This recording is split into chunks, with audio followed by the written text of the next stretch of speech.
where now a red sign is a slow down. Let me slow through this and see if this is really dangerous. When a red sign means complete stop. Hello and welcome back to another episode of The Resilient Life with Rosie. Today I will be sharing 50 Shades of Red, why we proceed with caution in relationships. Let's get into this.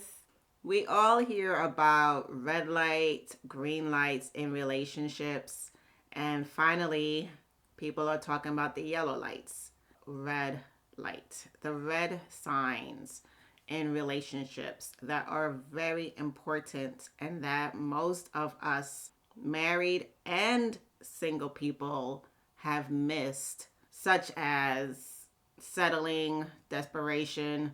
We saw our friends and our families do it. So we guess it's okay when it is not. First, let's define a red sign, a red light. Red means stop in a traffic light. Red on a poisonous container means poison, toxic. I remember when my uncle was teaching me how to drive, stop sign was there and I slowed down and he told me, if someone was spanking you, do you want them to slow down or you want them to stop? And I said, I want them to stop. He said, okay, when you see a stop sign, you stop. You don't slow down. And I realized in relationships now, if you notice, even drivers, they will slow down and slow through a red sign versus complete stop. And we have unfortunately incorporated that into our relationships where now a red sign is a slow down. Let me slow through this and see if this is really dangerous. When a red sign means complete stop, complete do not proceed ahead, meaning toxic. Here we will go into a scenario and my personal experience because I was really contemplating doing this episode because for me, I don't believe I've had relationships where I had a blazing red sign. Like, okay, he was a drug dealer or he was a drunk or he beat me.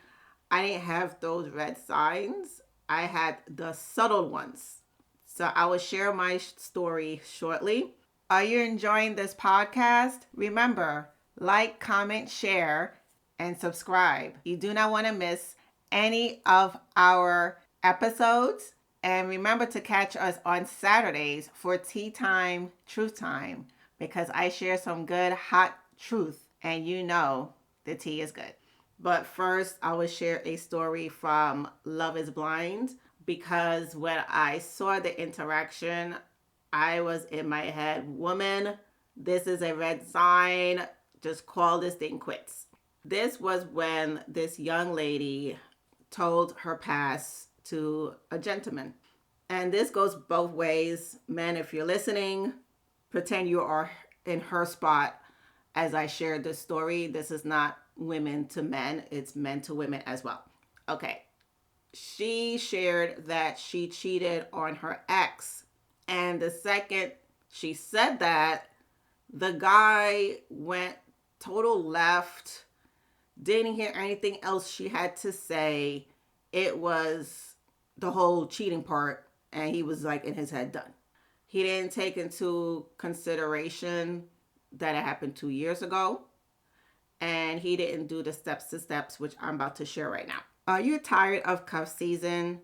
Are you tired of being single and you're ready to thrive during this single season? Go to the link in the description, Linktree/The Resilient Life, where you can enroll today for our Single and Satisfied course. This course is for those who are ready to have a satisfying single life and to thrive. Enroll today.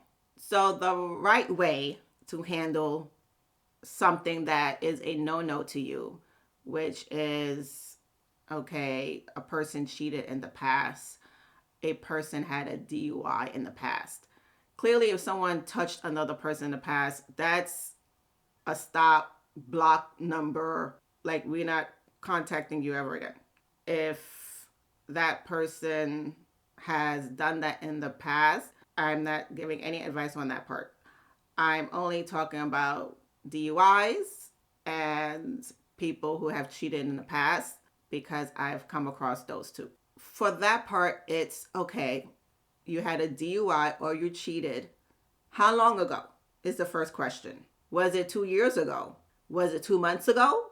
Was it 2 days ago? Because the length of time determines, one, how far away are you from that issue? And two, did you give yourself time to understand what you did? Forgive yourself, maybe have some self-awareness of your reasoning of why you cheated, why you did the DUI, for you not to do it again, and you're a better person from that person who did that act. He didn't give her that time until the next episode. He gave her that time. But for us in real life, that's the type of questions we should have for a person who gives us something that we hear that's an immediate red flag. If that person said, oh, it happened 2 months ago, that's a red flag, because that person either still hasn't processed they did it. They probably have done it before. We don't know. That's why we have to keep asking if this is a pattern for that person. But if it's 2 years ago, then you ask all those questions that I just posed. And then you have to make the calculated decision if you want to pursue this with this person, in hopes that you know, okay, what was your trigger to cheat? So then you have to make sure on the receiving end, you don't trigger that person, and to make sure that trigger is healed also, because who knows if you all of a sudden trigger it and then it will come back again. We won't ever know. So those are the deep questions you have to ask somebody.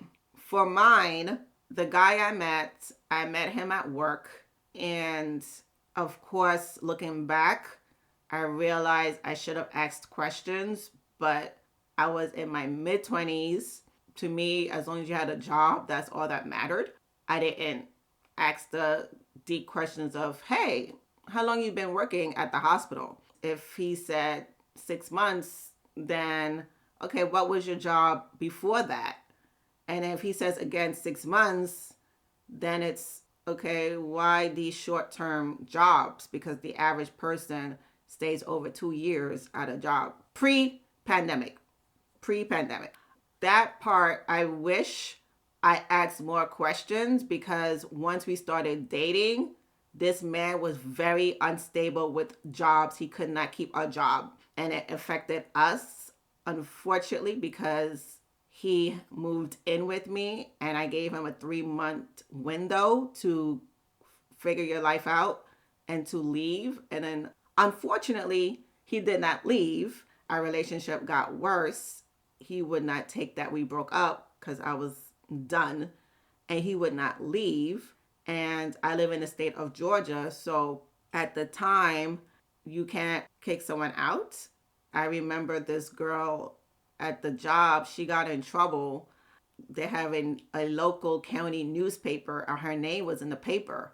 And I told myself, I don't want to ever do something where the cops will be involved, because I don't want my name in the local paper. Of course, I have threatened him. I will call the cops if you don't leave. But unfortunately, he knew me. He put it back on me to say, you're not calling no cops. That was that. By God's grace, he eventually did leave. But it took a long time for him to leave my house. I had to even lock my bedroom door so he does not come in when I was sleeping. It was very unstable, because I wish I asked those questions prior to getting myself too deeply involved with him, to notice that he did not have a strong suit for working at jobs for more than 6 months. He was stable in the relationship part, like he had a long-term relationship prior to me, so that wasn't a question. Stability is important to me. He did not provide that for me, and that was a huge red flag. So many of us come up with red flags as I mentioned earlier, because of what we encountered with friends and family from television. However, these are my main three takeaways of how to come up with your own red flags, your own red lights, your own stop signs. This is toxic. Number one, know yourself. Because once you know yourself, you know what you can and cannot tolerate. Number two, trust your gut. I've heard so many people share with me, "Oh, I my gut told me no and I went anyway." And we just sadly dismiss that beautiful gift God gives us. Trust your gut. And third, test the environment. What I mean by that is someone shows you who they are and tells you who they are. One, believe them.